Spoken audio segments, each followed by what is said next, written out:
na heshima jibu huo. Rais amewaambieni, na mimi nasisitiza, nitamalizia hapo, sitaki kuchukueni muda wenu mrefu. Teueni mgombea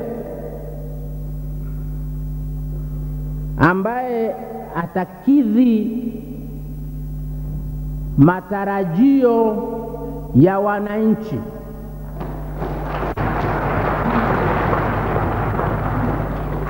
Acha matarajio yako wewe mpiga kura. Tupeni mgombea ambaye atakidhi matarajio ya Watanzania. Watanzania wanataka mabadiliko.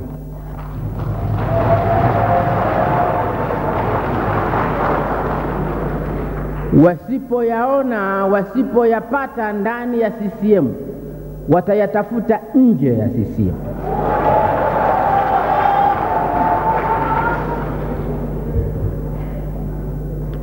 Watanzania kuna mambo wanataka uongozi wa awamu ya 3 uyafanye, mengi tu. Mimi nitataja machache, mengi tu, lakini nitataja machache yatawatosheni. La kwanza, nitataja manne. La kwanza, Watanzania wamechoka na rushwa.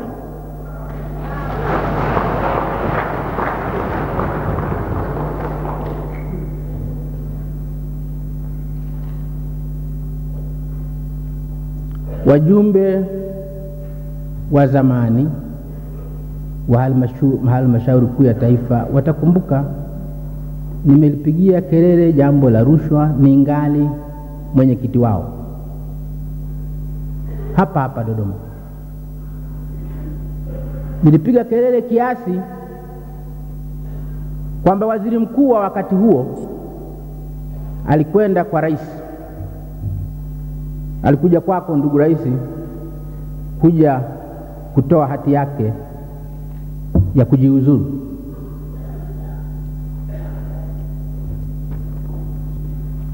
Sasa hivi hali ya rushwa ni mbaya zaidi nchini. Wasaidieni wananchi kudili nayo. Mgombea mtakaye mteua lazima tumtetee, wote tumtetee. Lakini inatakiwa ukiulizwa swali, huyu atatusaidia kupiga rushwa vita, jibu litoke ndani ya roho yako. Hapana hapa tu kwamba ndiyo anaweza.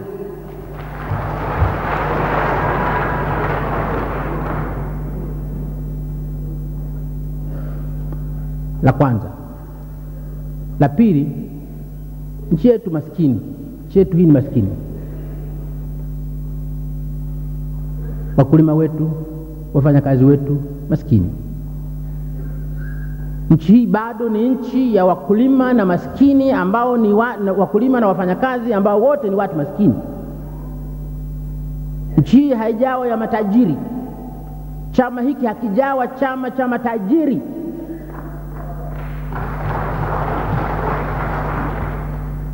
Tunataka tuendelee kushughulika na umaskini wa watu wetu. Tushughulike kwa dhati na matatizo ya wananchi,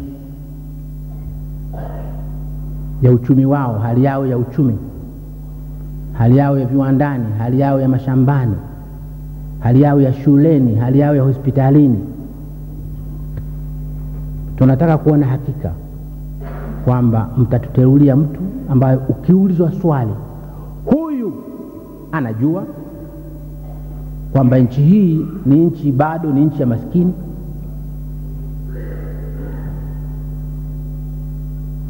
kwamba nchi hii bado ni nchi ya wakulima na wafanyakazi. Anajua hivyo, uweze kumjibu yule anayekuuliza hivyo kwa moyo wa dhati kwamba naam, huyu anatambua hivyo.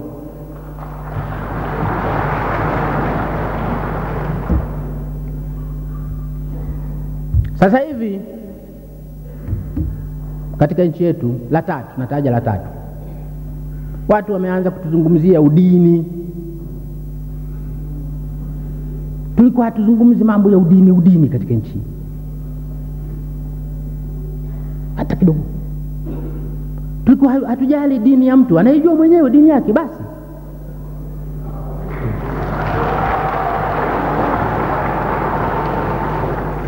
Haikuwa haiji katika akili yetu kwamba tunapompima mtu tumchague huyu, tumfanye rais au tumfanye nani, tunauliza dini yake. Hatuulizi hata kidogo. Tulikuwa hatuulizi hata kidogo. Dini inatuhusu nini sisi?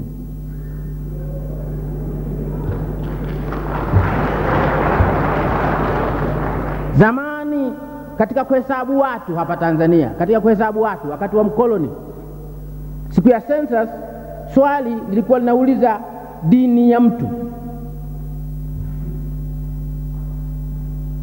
Tukasema sisi hatujengi misikiti, hatujengi makanisa, hatujengi mahekalu. Hili swali la dini ya mtu tunaliuliza kwa nini?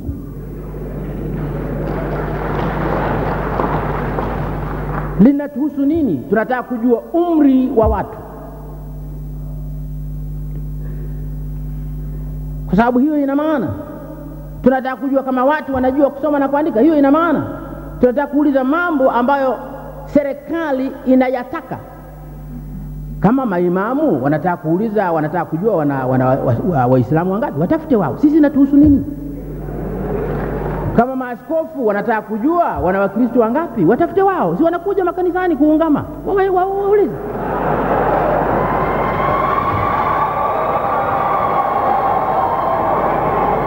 Sisi inatuhusu nini jambo la dini? Hata tuulize watu, wewe dini yako nani? Inatuhusu nini sisi? Hiyo ndio ilikuwa Tanzania tunayojaribu kuijenga. Sasa watu wanazungumza dini, udini bila haya, bila aibu. Wanajitapa kwa udini. Tunataka mtuchagulie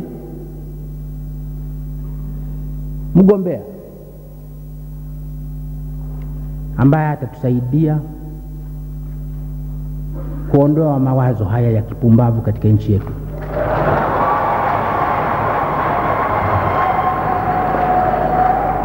Na ukiulizwa na wananchi wa Tanzania kwa dhati, mnadhani mgombea huyu analiona hilo kwa uchungu kama mnavyoona nyinyi, mseme ndio. Uweze kujibu kwa dhati kabisa kwamba ndio.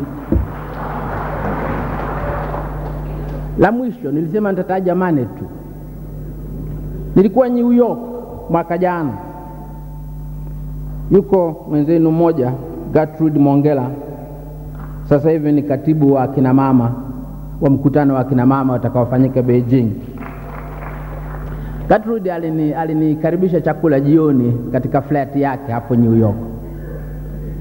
Akakaribisha jamaa wengine nikaona nao pale. Wakati tunakula, mama mmoja wa Kiganda ambaye anafanya kazi hapo kaniambia, mzee, mimi nilikuwa nafanya kazi katika Jumuiya ya Afrika ya Mashariki. Wakati tunafanya kazi katika Jumuiya ya Afrika ya Mashariki, sisi watu wa Uganda tulikuwa tunajuana kwa makabila yetu, na tunatajana kwa makabila yetu. Watu wa Kenya walikuwa wanajuana kwa makabila yao, huyu Mkikuyu, huyu Mjaluo, huyu Mluhya, na wanatajana kwa makabila yao. Watu wa Tanzania walikuwa kabisa hatujui makabila yao.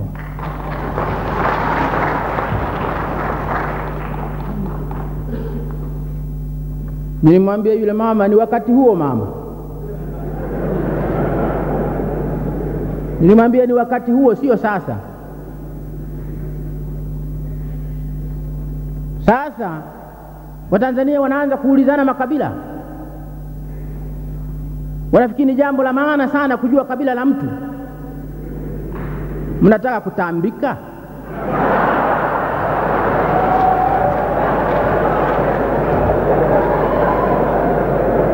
Maana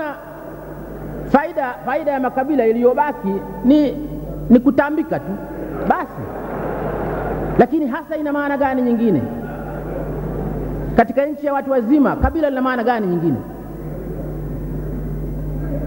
Tukifanya mitambiko pale Butiama pale tunafanya mimi niko karibu pale na chaka letu ambapo ndipo Mungu wa Watiama wale anakaa. Lakini kabila hasa Tanzania ya leo inazungumza kabila.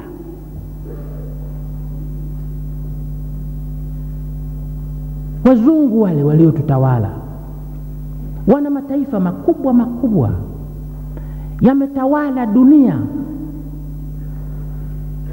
Leo wanaviona vitaifa vyao vile ni vidogo mno, wanaungana.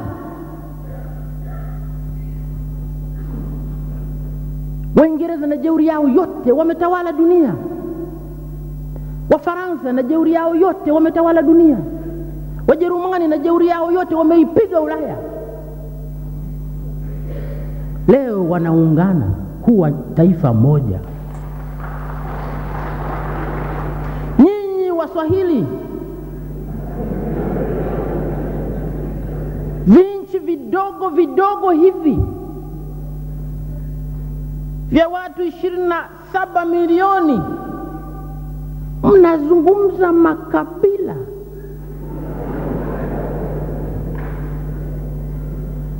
Mnazungumza lugha ya makabila.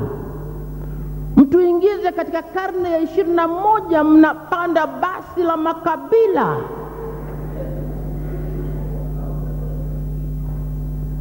Lakini tumeanza kuzungumza ukabila.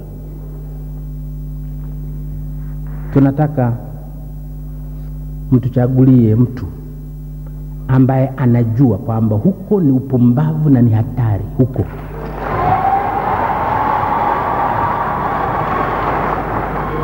Hatuwezi lugha ya ukabila hatuwezi kuzungumza. Wenzetu wanatushangaa.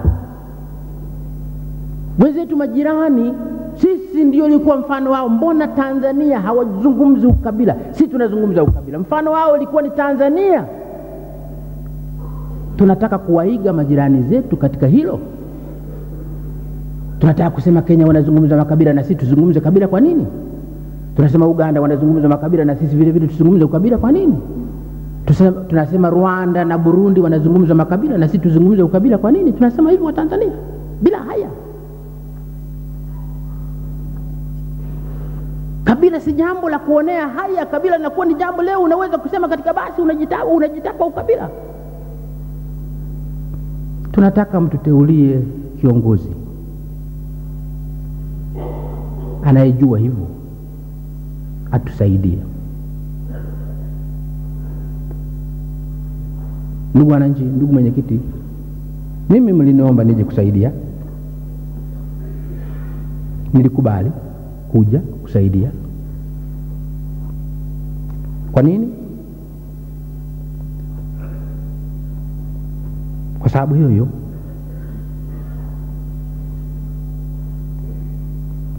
tunataka nchi yetu ipate kiongozi safi. Kiongozi safi hawezi kutoka nje ya CCM.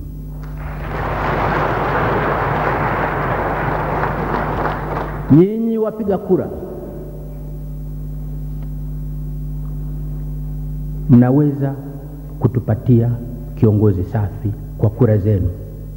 Basi tupatieni kiongozi safi kwa kura zenu. Asanteni sana.